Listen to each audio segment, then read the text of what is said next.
kemudian nah, ya semakin detail semakin baik. Ini sebenarnya di perbedaan penelitian kuantitatif dan kualitatif itu banyak sekali ya. Mungkin dari paradigmanya juga, dari metodenya juga, dari validitasnya, kemudian dari pengambilan datanya, ya, kemudian apakah ada pengambilan sampel atau populasi di sana itu ada banyak ya. Jadi tidak sekedar apa begini ya, tidak begini, tapi tidak apa-apa lah, masing-masing berbeda. Ya, jadi di akhir ini saya ingin memberikan tambahan sedikit ya, terkait dengan di paradigma penelitian. Ya, kalau di penelitian kualitatif dan kuantitatif kan tidak jauh berbeda di S1 yang Bapak Ibu peroleh itu ya. Bedanya mungkin nanti ada di penelitian kombinasi itu ya, di mix method, apakah nanti concurrent atau sequential, artinya metode kuantitatif dan kualitatif digabung secara bersama-sama itu concurrent, atau mungkin sequential, mungkin kualitatif duluan atau kuantitatif duluan, seperti itu. Nah, di paradigma penelitian itu terkait dengan uh, asumsi yang dianggap benar. Jadi ini mempengaruhi nanti uh, penelitian apa yang Bapak Ibu gunakan ya, metodenya apa, apakah kualitatif, apakah kuantitatif, apakah itu nanti gabungan antara keduanya, seperti itu. Atau mungkin metode baru ya, ada paradigma post truth seperti itu, artinya bahwa kebenaran itu diperoleh dari framing ya, media sosial, dari persepsi. Hanya banyak sekali persepsi yang dibuat sehingga menjadi benar, konsep itu dianggap benar dari framing di media sosial seperti itu. Itu terkait dengan paradigma penelitian ya, paradigma penelitian. Kira-kira suara saya bisa didengar ya? Bisa, Bapak, Ibu? Pak. Alhamdulillah jelas, Pak. Iya, jelas, Pak. Oke, sebentar saya share dulu ini materinya.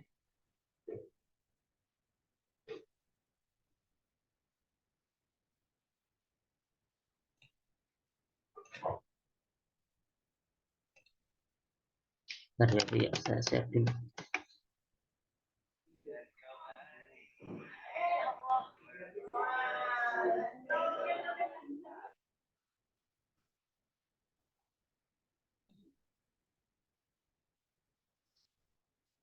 Kira-kira ada banyak yang belum mengirim WAS-nya Bapak Ibu.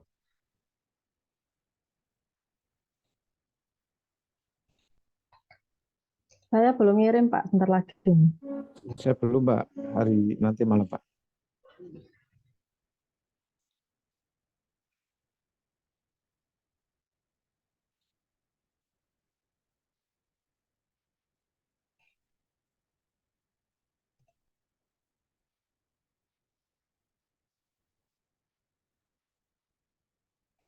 Saya kirim ke Bu Evi aja ya. Oke, Pak. Siap, Pak.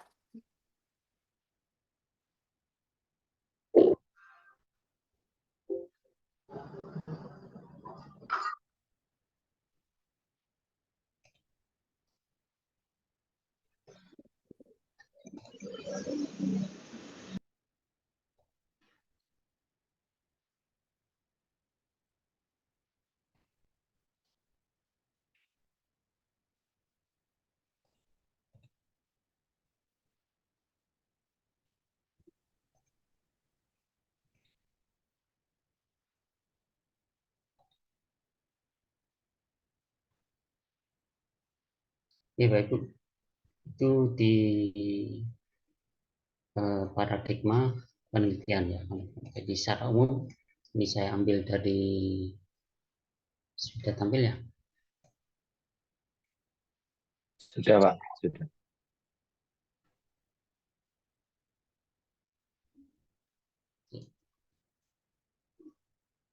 dari bukunya Pak Raharjo ini ya, bahwa paradigma penelitian ada banyak Bapak Ibu. Secara umum ada 8 itu ya, ada 8. Dari positivistik, nanti saya tulis di PowerPoint saya positivisme ya, karena terkait dengan paradigmanya. Jadi ada paradigma positivisme, ada post positivisme, ada interpretivisme, ada konseptivisme, ada pragmatis, ada postmodernisme, ada critical atau kritis, ada post truth seperti itu.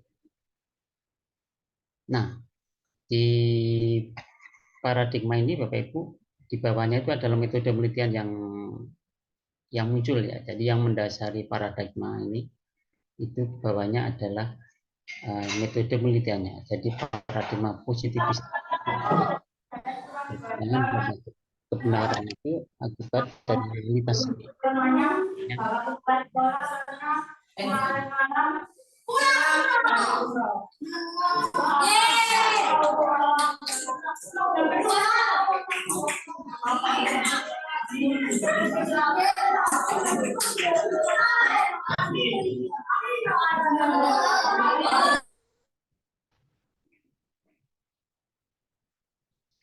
Ya, mohon maaf karena mungkin ada yang sambil ngajar.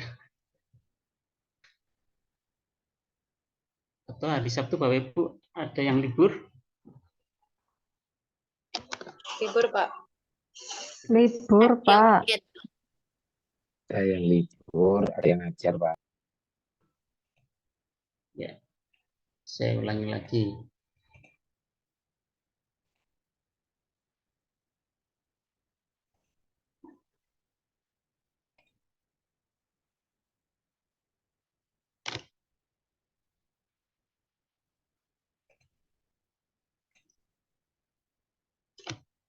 Ya, ini bahkan umumnya Bapak Ibu. Jadi kira-kira kelihatan nggak?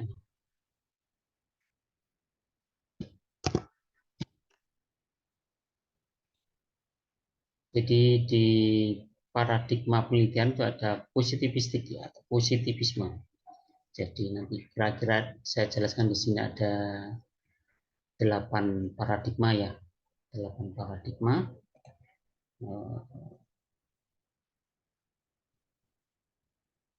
Kecil ya? Iya, Pak.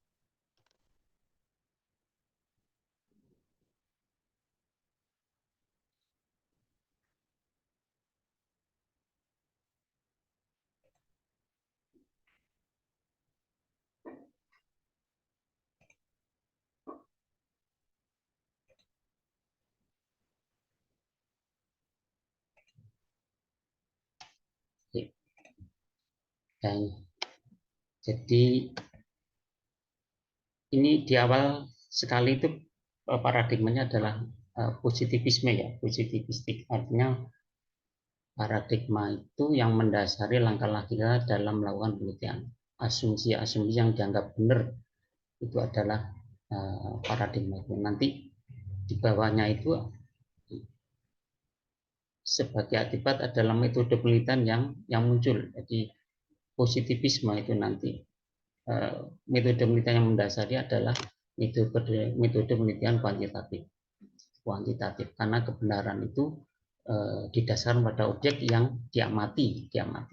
Jadi nanti di paradigma positivisme itu nanti ada metode penelitian kuantitatif, contohnya adalah penelitian deskriptif ya, ada eksperimental, ada korelasi, ada komparatif, ada sensus, ada aspek suatu, ada inferensial, ada survei. Jadi yang kuning ini adalah metode penelitiannya, yang bawah ini contoh-contoh penelitian ya, penelitian yang terlibat di sana, yang menggunakan metode kuantitatif. Misalkan positivisme, ini setelah positivisme, jadi bahwa kebenaran itu tidak didasarkan pada objek yang diteliti, tapi juga pada subjeknya, sehingga ada interaksi di sana. Maka timbul metode penelitian kuasi kualitatif. Yang sering dipakai Bapak Ibu adalah penelitian deskriptif kualitatif ya, deskriptif kualitatif. Terus mestinya kalau dilihat dari paradigmanya adalah kuasi kualitatif. Kuasi kualitatif artinya kualitatif yang benar, yang tidak beneran, semu ya, semu. Kuasi itu semu.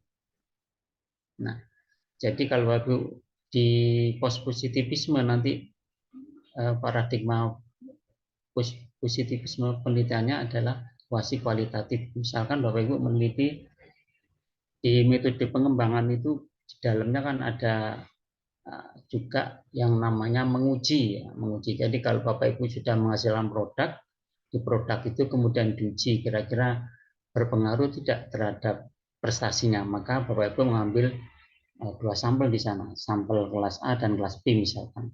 Nah, dari sampel kelas A dan kelas B itu nanti Bapak Ibu kan menggunakan analisis kuantitatif. Tapi sebelumnya kan Bapak Ibu menggunakan instrumen melihat apakah ini valid atau tidak, itu kan menggunakan kualitatif di sana. Maka bisa juga dua metode ini Bapak Ibu menggunakan istilahnya metode penelitian kuasi kualitatif, walaupun itu termasuk paradigma juga nanti di pragmatis, ya, pragmativisme itu ya. Nah, penelitian R&D atau research development masuk di paradigma penelitian pragmatisme, termasuk penelitian Bapak Ibu di penelitian tindakan kelas itu ya, atau studi kasus itu masuk di paradigma pragmatisme. Ya. Ini secara garis besarnya seperti ini, nanti penjelasannya bisa dilihat di slide itu ya. Nah, yang murni kualitatif Bapak Ibu. Jadi bedanya apa sih? Kalau tadi yang dikerjakan Bapak Ibu ada yang sederhana saja, tapi sebenarnya bisa lebih detailkan gitu ya. Jadi dilihat dari sampelnya, dilihat dari metode analisisnya, metode pengumpulan datanya, kemudian dari paradigmanya antara metode penelitian kualitatif dan kuantitatif itu ada bedanya. Nah, tapi beberapa bagian di itu ada yang sudah detail kemarin saya lihat jawaban di soal itu, tapi ada yang hanya garis besar, ya. Hanya garis besar. Saya harapkan karena Bapak Ibu lebih advance lagi, jadi harusnya itu lebih detail. Nah, yang murni kualitatif Bapak Ibu itu misalkan di metode paradigma interpretivisme atau konstruktivisme ya. Konstruktivisme itu ini adalah pure kualitatif. Jadi jenis penelitiannya adalah grounded research. Jadi penelitian yang awalnya dari dia terjun ke lapangan kemudian menemukan teori baru dari di lapangan itu. Jadi, tanpa ada di sana apa namanya uji-uji kuantitatif, jadi kualitatif murni ya, berdasarkan wawancara yang mendalam dari objek penelitian yang diteliti, itu di grounded research.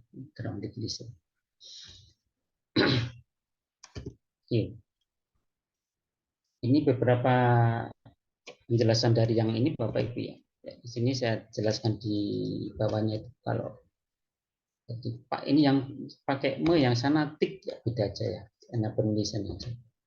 Saya karena paham saya memakai positivisme ya, paradigma positivisme. Jadi ada 8 paradigma Bapak Ibu di penelitian itu ada positivisme, ada post, ada interpretivisme atau sering disebut dengan naturalisme itu ya. Ada konstruktivisme, ada pragmatis, ada postmodernisme, ada kritis, ada post-truth. Ini yang lagi ngetren sekarang.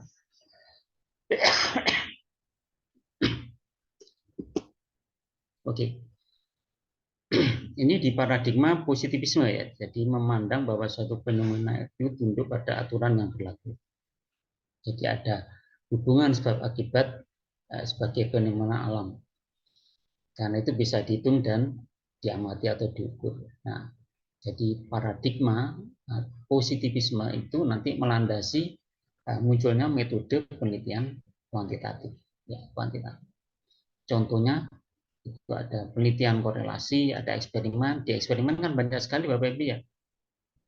Ya, ada pre-test, post-test desain seperti itu. Ada desain faktorial seperti itu. Ada kuasi eksperimen, itu di eksperimen sendiri. Ya, nah, korelasi kan Bapak Ibu sudah paham ya. Sudah paham?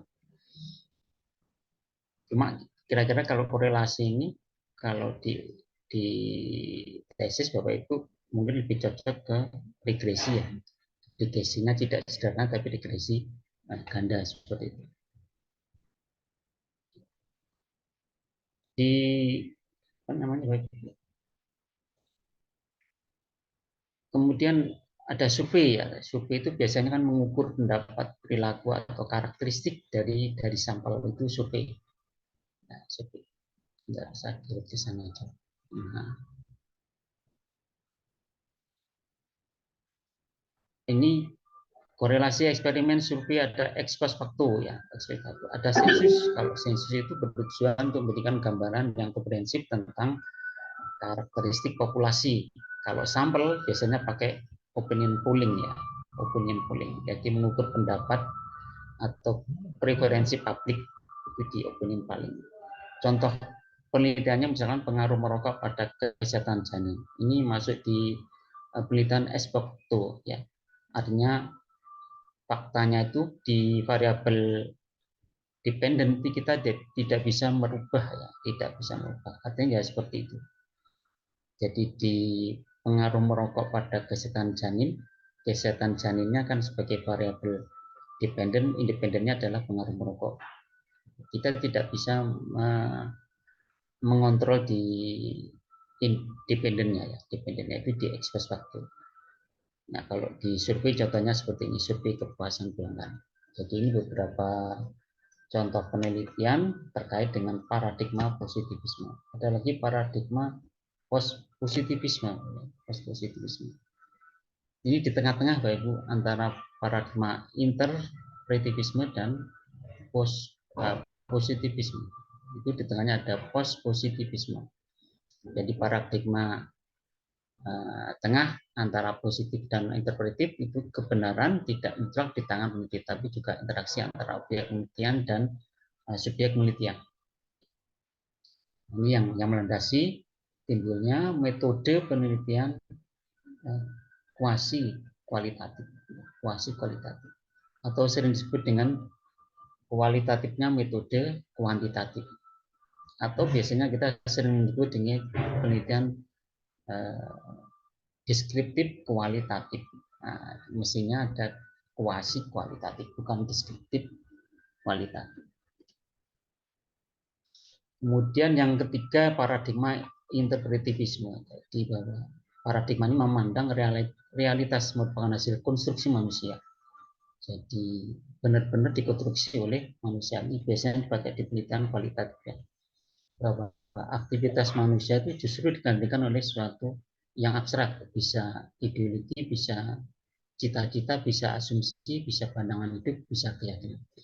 Jadi paradigma itu Bapak Ibu dalam penelitian itu bisa kita anggap sebagai kalau kita beragama, maka agama itu adalah paradigmanya ya dalam kehidupan kita. Jadi sesuatu atau asumsi yang dianggap benar itu adalah paradigma itu. Jadi kalau kita berperilaku tentunya dalam kehidupan kita pastikan itu sesuai dengan misalkan dengan keyakinan atau agama yang kita anut. Yang Islam ya seperti ini, yang nanti yang Kristen Protestan seperti itu paradigma itu ya. Nanti contoh-contoh penelitian di paradigma interpretivisme Bapak Ibu itu adalah penelitian etnografi, ada fenomenologi, ada heuristik, ada studi kasus, ada hermeneutik, ada grounded theory. Mungkin yang Bapak Ibu dari bahasa mungkin lebih banyak ke hermeneutik gitu ya. Kajian sastra itu di sana. Kita background di sini di etnografi. Etnografi itu studi mendalam mengenai perilaku masyarakat untuk mengungkap budaya, budaya suatu masyarakat tertentu. Jadi terkait budaya. Jadi penelitian etnografi tentang kehidupan sehari-hari di sebuah desa di Afrika. Ini contoh judul penelitiannya seperti itu. Itu di penelitian kualitatif jenisnya di etnografi. Ada lagi fenomenologi. Jadi menanyakan apa makna mendalam suatu pengalaman bagi individu. Itu yang dimaksud dengan penelitian fenomenologi ya. Jadi penelitian fenomenologi tentang pengalaman orang tua, ini contohnya ya orang tua yang memiliki anak autisme ya, yang berkebutuhan khusus, dapat mengeksplorasi bagaimana orang tua memberikan makna pada perjalanan mereka dalam mendidik dan mendukung anak mereka. Artinya pengalaman orang tua dalam mendidik anak yang berkebutuhan khusus itu seperti apa, itu bisa masuk pada fenomenologi. Jadi jenis penelitian yang masuk pada fenomenologi. Ada lagi yang heuristik. Di heuristik ini Bapak Ibu, ini termasuk studi yang mengungkap pengalaman dan pemahaman peneliti terhadap suatu peristiwa atau fenomena. Jadi ini kombinasi ya antara pengalaman peneliti dengan orang lain. Jadi misalkan contohnya adalah eksplorasi persepsi masyarakat terhadap konsep kesejahteraan dalam konteks lokal.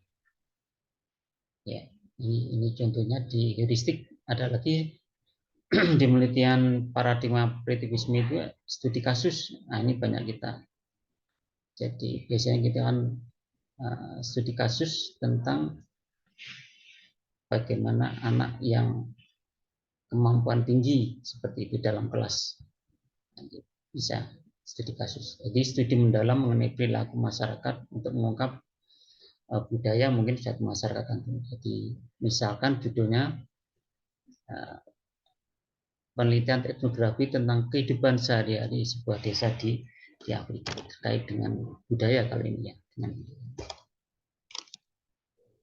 Jadi ada fenomenologi, ada heuristik, ada studi kasus. Ini sama ya.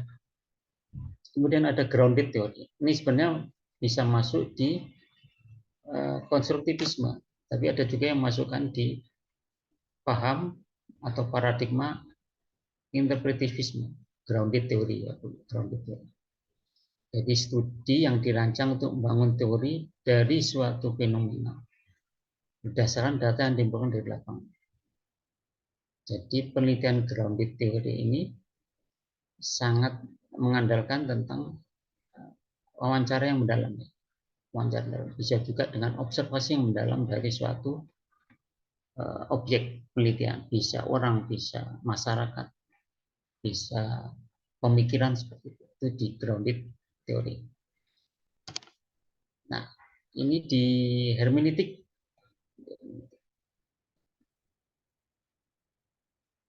Di hermeneutik ini contoh di paradigma interpretivisme itu ingin menggali makna di balik teks dengan menghadirkan teks peneliti, misalkan penulis dan penafsir. Jadi kalau biasanya di hermeneutik itu mengkaji misalkan tentang ayat-ayat dalam satu kitab suci, itu sering dibahas tentang hermeneutiknya, membongkar makna hermeneutik dalam analisis teks sastra klasik misalkan. Ini contoh penelitiannya. Jadi bisa di sastra, bisa di atau di naskah-naskah kuno atau di ayat-ayat di kitab suci itu, di hermeneutik itu. Yang keempat, Bapak Ibu paham konstruktivisme. Jadi di paham ini memahami realitas atau gambaran tidak tunggal tapi jamak ya, dilakukan dengan wawancara yang mendalam. Ini konstruktivisme. Contohnya di grounded theory itu ya, grounded theory. Kemudian ada paradigma pragmatisme. Pragmatisme. Nah, yang di sini ini yang kita sering pakai ya. Bisa metode penelitian mix metode itu. Ada yang sifatnya gabungan kuantitatif kualitatif secara bersama-sama, sering disebut dengan concurrent ya, concurrent. Ada yang sekuensial. Sekuensial itu bisa kualitatif duluan baru kuantitatif, atau kuantitatif duluan baru kualitatif. Itu di pragmatisme. Jadi artinya ini mencari enaknya saja, artinya gimana pragmatisnya seperti itu. seperti metode penelitian di pengembangan, di penelitian tindakan kelas, ada penelitian evaluasi, ada penelitian kebijakan. Jadi lebih mengarah kepada ini untungnya di mana sih, ini enaknya di mana sih, seperti itu. Lebih cepatnya seperti apa? Itu di pragmatisme ya. Oke, ini contoh-contoh di metode penelitiannya. Nanti judulnya kan Bapak bisa bisa lihat lagi ya. Ada paradigma postmodernisme. Nah, ini muncul sebagai karakteristik dari masyarakat modern yang materialistik dan janji-janji paradigma sebelumnya yang dianggap gagal. Artinya biasanya terkait dengan penelitian tentang feminisme, ya, tentang gender, tentang studi budaya, tentang seni dan lain-lain. Artinya dengan paradigma yang sebelumnya itu tidak cocok menurut dia, sehingga timbul paradigma baru namanya postmodernisme. Nah, yang ketujuh adalah paradigma kritis. Paradigma kritis. Jadi ini yang agak susah ya. Artinya bercita-cita memberdayakan dan membebaskan manusia dari belenggu pemahaman atau kesadaran palsu akibat perbedaan suku, warna kulit, agama, dan gender. Itu kalau saya baca di literatur di Pak Muji Raharjo itu ya. Jadi misalnya kalau memandang kemiskinan itu tidak sekedar kita menghasilkan ilmu bagaimana akibat tentang kemiskinan, tapi paling tidak kita bisa menghadirkan bagaimana masyarakat itu caranya supaya tidak ada keterbelakangan di sana, supaya kemiskinan tidak banyak di sana, seperti itu. Jadi tidak hanya sekedar mencari hubungan, mencari ilmunya, tapi menyelesaikannya. Yang terakhir itu paradigma positifnya. Paradigma positif artinya paradigma di zaman medsos, di mana kebenaran bukan atas dasar fakta, tapi asumsi atau persepsi. Jadi bisa melalui framing. Ini mungkin tahun-tahun kemarin ya, pemilih itu sudah mulai saya memframing. Jadi kalau sekarang musimnya memframing, Bapak Ibu jangan heran, karena ada kebenaran baru ya, kebenaran baru. Jadi kebenaran tidak didasarkan pada fakta, tapi didasarkan pada framingnya. Katakanlah survei di daerah ini melalui media sosial, maka katakanlah capres nomor 7 yang tinggi seperti itu, maka framingnya ditinggikan seperti itu. Ya, survei-surveinya dibikin bagus sehingga calon capres maupun capres yang nomor 7 nah itu tinggi. Saya tidak menyebut 1, 2, 3 nanti bermasalah. Saya menyebut yang nomor 7 saja. Jadi seolah-olah orang yang melihat di televisi itu memandang, oh ternyata yang nomor 7 yang menang, sehingga berlari-larilah mereka nanti kalau pas mencoblos memilih yang nomor 7 seperti itu. Nah, itu framing. Jadi paradigma yang namanya post-truth, bahwa kebenaran itu didasarkan pada framing, tidak dasarkan pada fakta, kan begitu ya. Nanti faktanya kan beda ya.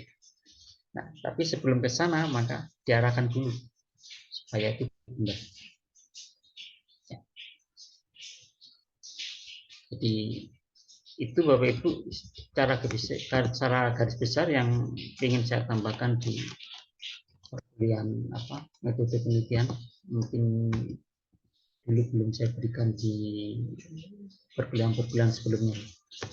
Di sini bisa tambahkan ini dari bukunya Muji Raharjo ya. Kalau penelitian menurut Pak Sugiono kan ada beberapa itu ya.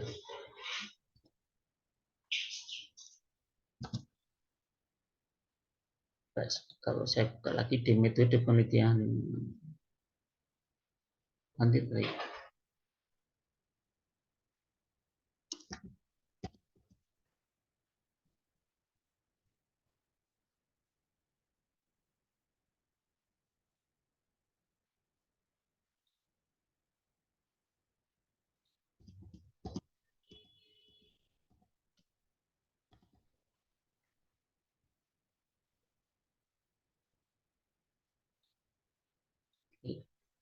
ini kan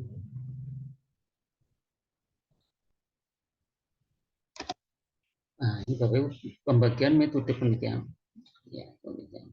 Jika didasarkan pada tujuannya, ini didasarkan pada tempat tingkat kealamiahan, artinya apakah di sana ada intervensi dari peneliti atau tidak seperti itu, atau pure data diambil dari lapangan. Ini ada penelitian naturalistik yang tadi masuk di penelitian interpretivisme ya. Ada penelitian survei, ada penelitian eksperimen. Jadi kalau eksperimen ini kan data itu sama peneliti itu tidak pure, artinya data di sini ada dimanipulasi, artinya dimanipulasi, dibuat sehingga antara variabel X dan Y itu memang ada hubungan atau ada perbedaan seperti di penelitian eksperimen. Kalau di survei kan data diambil dari sampel atau daerah tertentu itu disurvei. Kalau natural itu murni ya, murni tidak ada intervensi dari peneliti. Nah, kalau dilihat dari tujuannya, maka metode penelitian itu ada penelitian dasar, ada R&D, ada penelitian terapan. Nah, ini paradigmanya nanti beda lagi ya. Jadi di sini tidak membaca paradigma, tapi metode penelitian didasarkan pada tujuannya, pada tingkat kealamian tempat penelitian seperti itu. Nanti kalau jenis-jenis penelitian didasarkan paradigmanya, banyak sekali, banyak sekali. Ada paradigmanya aja ada 8 gitu ya. Di bawahnya nanti metode penelitiannya itu ada kualitatif, ada kuantitatif, ada lagi yang kritis. Nah, jenisnya banyak lagi di bawah. Artinya paradigma itu nanti kan sebagai asumsi langkah-langkah Bapak Ibu dalam menentukan penelitiannya. Apakah saya mau ke asumsi yang positivisme atau yang post positivisme, atau mungkin paradigma yang pragmatis seperti itu. Ya. Kira-kira kalau di penelitian kualitatif, Bapak Ibu perlukah mengambil sampel penelitian? Bapak Ibu? Dulu Tidak. Tidak perlu. Nah, Bapak Ibu di penelitian kualitatif, bisakah kita menggeneralisasi ke dalam populasi misalnya? Bisa enggak? Di penelitian kualitatif. Nah, ini nanti yang Bapak Ibu tuliskan di soal nomor 1 itu. Kira-kira perbedaan kuantitatif, kualitatif di mana? Nah, jadi kalau yang menulisnya hanya satu paragraf, berbeda dengan bisa bedanya di dalam pengambilan sampelnya. Ya. Kalau di penelitian kuantitatif ada sampelnya itu ya, karena di kuantitatif dari sampel itu nanti mau kesimpulannya dipakai digeneralisasi untuk populasi, makanya ada metode pengambilan sampel atau metode sampling itu ya, metode sampling bisa proporsional, bisa yang tidak seperti itu. Ada yang apa namanya proporsional sampel sampling seperti itu. Ada yang random, ada yang tidak. Nah, itu dari sampel. Kemudian dari validitas. Kira-kira yang kualitatif perlu nggak validitas? Validitasnya beda dengan di kuantitatif ya, walaupun hampir sama. Hampir sama. Cuma penamaannya saja yang berbeda. Ada uji keabsahan data seperti itu. Uji keabsahan data. Tapi yang saya jumpai di Bapak Ibu kayaknya belum ada di tesisnya itu yang penelitian kualitatif. Kualitatif murni belum ada. Biasanya pengembangan dan kuantitatif. Ya. Itu dari data, dari metode pengumpulan data juga beda.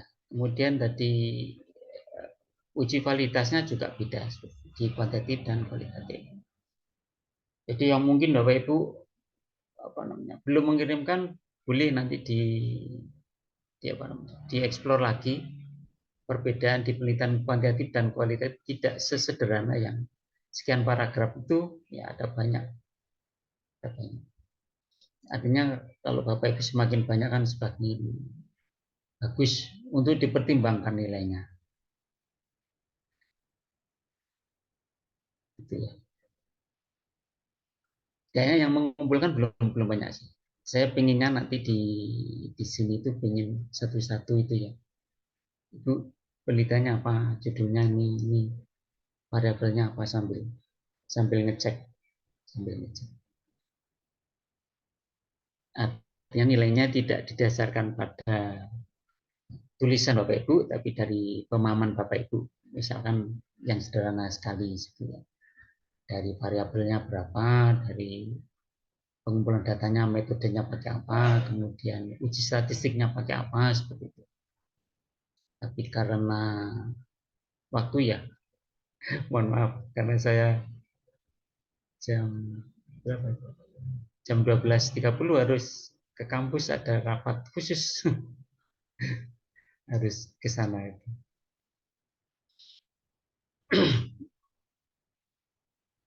Ya, jadi soalnya yang UAS Bapak Ibu sudah saya kirimkan ke Bapak Ibu, cuma nanti mungkin sebentar lagi saya atau besok atau nanti malam ya saya kirimkan yang versi ada kopnya seperti itu, biar nanti saya kirimkan ke, biasanya dikirimkan di drive-nya, Google Drive-nya Pak Rufi itu ada di Kaprodi, dikumpulkan di soal-soal UAS-nya. Nah itu nanti yang saya kirimkan ya, saya kirim. Untuk penelitian yang kualitatif dan eksperimen Bapak Ibu bisa baca sendiri ya. Nanti kalau kurang jelas bisa ditanyakan, mungkin ya bisa ditanyakan. Atau mungkin ada pertanyaan Bapak Ibu, silakan. Sebelum kita foto bersama ya. Pak Prayogo, izin bertanya Pak. Ini terkait pengumpulan tugas untuk UAS-nya.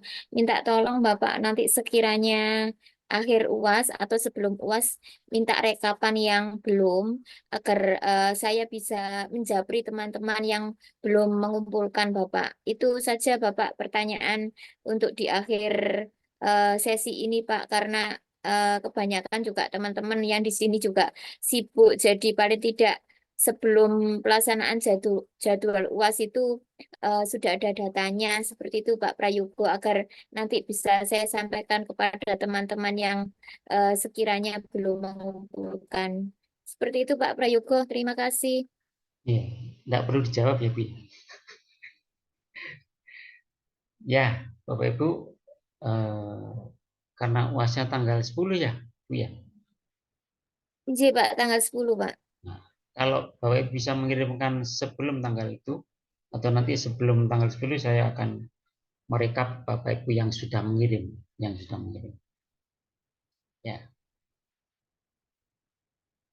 nanti sebelum tanggal 10 saya kirim ke VFV siapa-siapa yang sudah mengirimkan jawaban ya.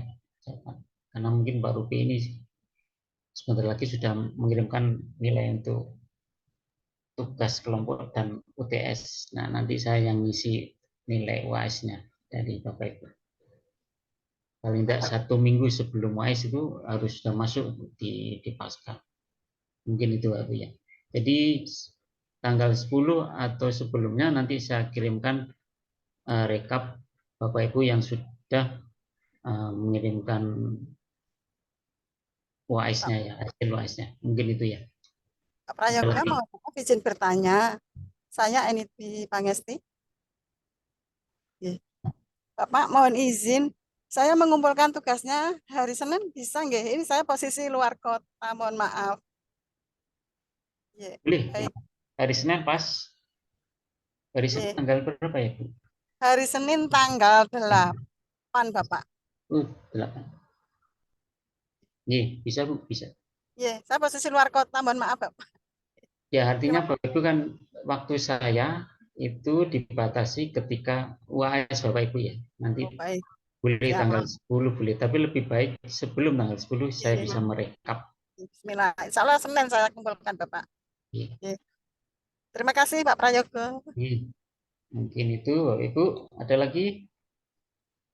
Pak, mohon maaf. Untuk teman-teman yang sudah mengumpulkan, tetapi jawaban nomor 1 tadi belum detail, apakah boleh direvisi kembali, Pak? Terima kasih. Boleh Bu, boleh. Jadi saya ngeceknya tidak dari belakang, dari depan. Jadi email yang masuk terakhir itu saya cek dulu.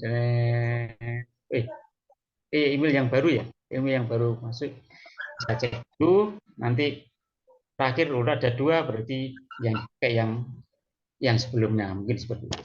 Baik, terima kasih Bapak. Ya, jadi nanti kelihatan double-nya kelihatan. Ya. Oke, Bapak Ibu, kita absen dulu. Saya capture dulu ya. 1, ini ada 2 monitor, 1, 2, 3. 1 ya.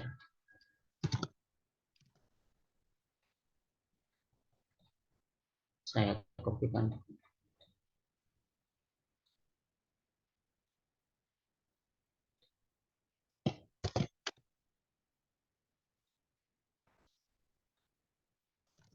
Di layar 2. Oke, 1, 2, 3.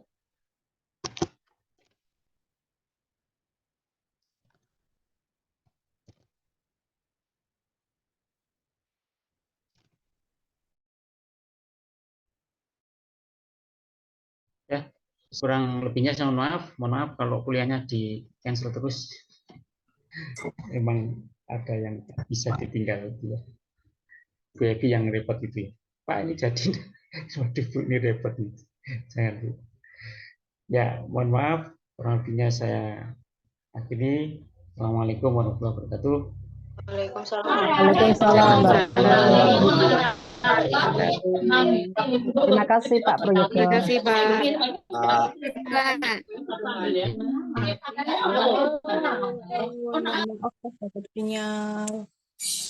Saya live dulu nih.